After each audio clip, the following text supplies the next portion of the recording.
Hello everyone, my name is Stephanie Enriquez and I took Windows to the World with Dr. Fisher in the spring 2024 semester, where narrative was explored across cultures and disciplines and then independently developed by synthesizing a compelling narrative. I examined the 1999 film Fight Club because its narrative subtly convinces the main character to restructure his identity. This narrative was reflective of how 90s American society was more interconnected than ever from the growth of technology, but the accompanying economic prosperity surprisingly contributed to a more alienated culture. In modern times, the narrative remains compelling because it influences viewers to question themselves similarly. And before I move forward, I just want to say thank you to Dr. Fisher for this self-motivated coursework that allowed exploration into narratives that can translate importance into our own lives.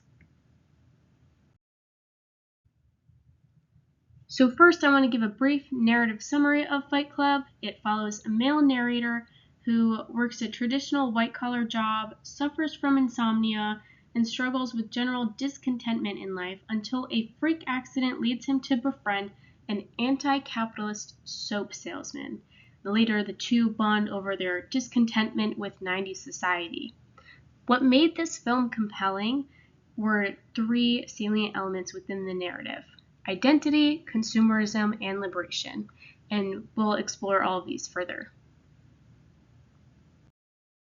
The first salient element of the narrative was identity. On the right-hand side, we see the first frame that the narrator appears in the workplace, which has cool tones and these dull, muted colors to generate a somber mood. And this is the point of view that the narrator sees his world from. His perspective of the world is dull.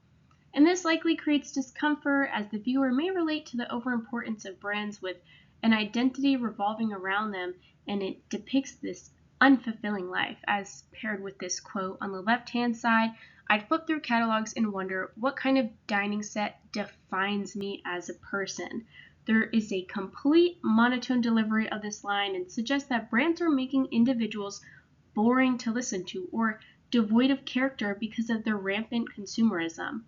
Continuing with the monotone delivery, the voiceover suggests that the narrator bases his identity on his carefully curated apartment lent to him by the purchasing power of his white-collar job.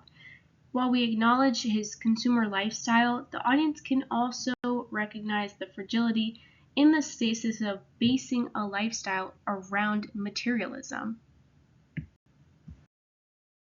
The second salient element is consumerism. So this film is a social satire that critiques 90s culture and creates many instances of irony as portrayed by the joint product placement and internal dialogue depicted on the screen. So this quote talks about different prominent brands during the 90s, and then a Starbucks cup is in focus in the frame. And it's ironic because Starbucks likely had to okay their coffee cups usage in the film itself. A wider scope of this issue is created by examining the workplace from the narrator's point of view, where all of his coworkers are holding coffee cups, presumably from the brand that was just in focus. And this is incredibly significant because all of the workers appear to be copies of one another and lack authenticity while drinking their coffee at the coffee machines. And this conveys an idea that identity and consumerism have become intertwined, and the dialogue suggests consumerism seeps into American culture for a fleeting and superficial loyalty to brands. The third salient element of this narrative is liberation. Fight Club explores identities linked to consumerism and respective issues associated with consumerism, and suggests that individuals need to unlink their identity from consumerism through some form of liberation. The narrator himself goes through a gradual identity transformation as he shifts from a consumerist to a more authentic portrayal of himself. On the screen, we see circled, there's product placement with the Starbucks cup, there's neat, tidy order in the background. This is stasis. Stasis is later broken as the narrator searches for his authentic self. And although this depiction on screen still has inclusion brand items like the Krispy Kreme bag and his watch, there is a loose conformity as the narrator is a more disheveled and gritty version of himself. Once the narrator has found an identity that is not linked to consumerism, we see a messier portrayal where he isn't meeting the expectations or social norms of 90s society, and he more so aligns with the transgressive lifestyle as seen with the messy background and the unbuttoned collared shirt. While gradual changes are often overlooked, the before and after comparisons show a stark contrast in the depressed consumerist to the confident transgressor, especially notable with his body language and his physical depiction, and even looking at the background too. Since subtler examples may have gone unnoticed, this gradual liberation underscores the complexity of the human experience.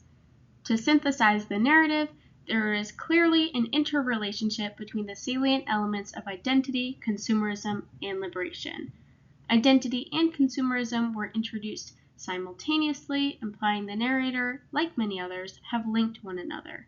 Stasis is broken following a freak accident that liberates the narrator's identity from consumerism, and then liberation drives the narrative forward to reframe identity by finding the narrator's authentic self in a superficial world. In modern society, we tend to place importance on material items and let possessions define us. So this narrative compels audiences to consciously evaluate our identity, evaluate consumer habits, and re-evaluate lifestyles. Attached here is my works cited, and thank you for your time.